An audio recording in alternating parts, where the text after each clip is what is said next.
굿모닝 마켓입니다. 금리 결정 하루 앞두고 시장은 혼조세를 거듭하고 있습니다.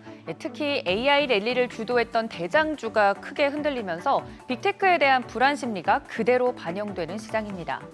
간밤 3대 지수는 혼조세로 마무리가 됐는데요. 전통 대기업 위주 다우지수는 상승세를, 또 기술주 위주의 나스닥은 하락을 이어가고 있습니다. 다우지수는 0.50% 상승한 반면 S&P 500은 0.50%, 나스닥은 1.28% 하락했습니다. 주요 종목들 흐름 보시면 애플은 구글 칩을 사용해서 AI 모델을 훈련했다는 소식에 상승을 해줬고요. 반면 마이크로소프트는 실적 발표 앞두고 클라우드 서비스에 문제가 발생했다는 소식에 정규장에서도 0.89% 하락했습니다. 특히 반도체 쪽에서 하락이 깊은데요. 대장주 엔비디아가 무려 7% 넘게 급락했습니다. 다른 반도체주들도 함께 무너졌는데 퀄컴도 6%대, 마이크론, 인텔 등 대체로 하락 마감했습니다. 그 영향으로 필라델피아 반도체 지수 3% 넘게 하락했고요. 이어서 구글은 0.43% 상승한 반면 아마존은 0.81% 하락했습니다. 이어서 6위부터 10위도 살펴보시죠. 메타도 0.54% 하락세를 피할 수 없었고요. 일라이릴리도 2%대 하락했습니다. 참고로 테슬라도 차량 후드 문제 해결을 위한 대규모 리콜 소식이 전해지면서 4%대 급락했습니다. 일단 실적 시즌 결과만 놓고 보면 대체로 좋은 편입니다. 실적 보고한 500개 기업 중 230여 개 가운데 약 80% 정도가 실적 예상치를 뛰어넘었습니다.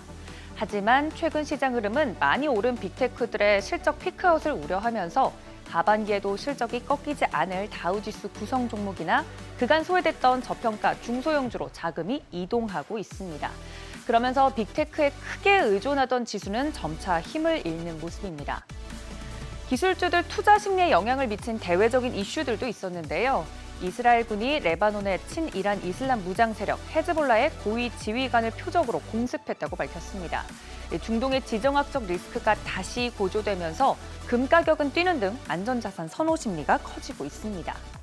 안전자산인 채권에도 매수세가 몰리면서 국채금리는 장단기물 모두 하락했습니다.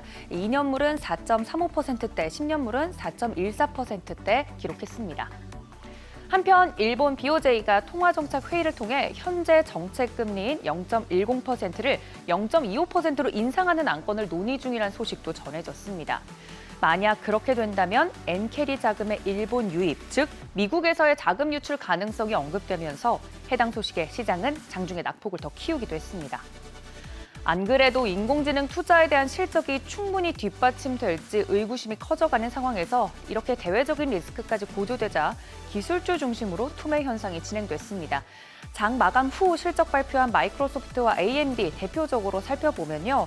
우선 마이크로소프트 2분기 매출이 647억 2,700만 달러로 전년 동기 대비 15% 늘었고 예상치도 웃돌았습니다.